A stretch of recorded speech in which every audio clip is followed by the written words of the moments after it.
പെട്ടെന്നിതാ വേശ്യാവസ്ത്രം ധരിച്ചും ഹൃദയത്തിൽ ഉപായം പൂണ്ടും ഉള്ളൊരു സ്ത്രീ അവനെ എതിരേറ്റു വരുന്നു.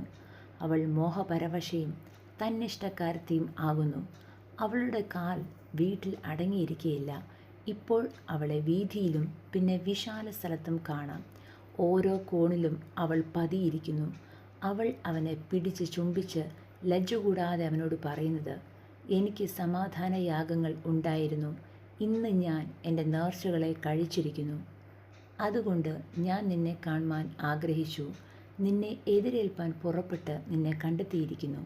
ഞാൻ എൻ്റെ കട്ടിലിന്മേൽ പരവതാനികളും മിസ്രയീം നൂൽ കൊണ്ടുള്ള വിരിയൻ പടങ്ങളും വിരിച്ചിരിക്കുന്നു. മൂറും അകിലും ലവംഗവും കൊണ്ട് ഞാൻ എൻ്റെ മെത്ത സുഗന്ധമാക്കിയിരിക്കുന്നു. വരിക, വെളുക്കും വരെ നമുക്ക് പ്രേമത്തിൽ രസിക്കാം. കാമവിലാസങ്ങളാൽ നമുക്ക് സുഖിക്കാം. പുരുഷൻ വീട്ടിൽ ഇല്ല, ദൂരയാത്ര പോയിരിക്കുന്നു. പണമടിശീല കൂടെ കൊണ്ടുപോയിട്ടുണ്ട്, പൗർണമാസിക്ക് വീട്ടിൽ വന്നെത്തുകയുള്ളൂ. ഇങ്ങനെ ഏറിയൊരു ഇമ്പവാക്കുകളാൽ അവൾ അവനെ വശീകരിച്ച് അധുരമാധുര്യം കൊണ്ട് അവനെ നിർബന്ധിക്കുന്നു.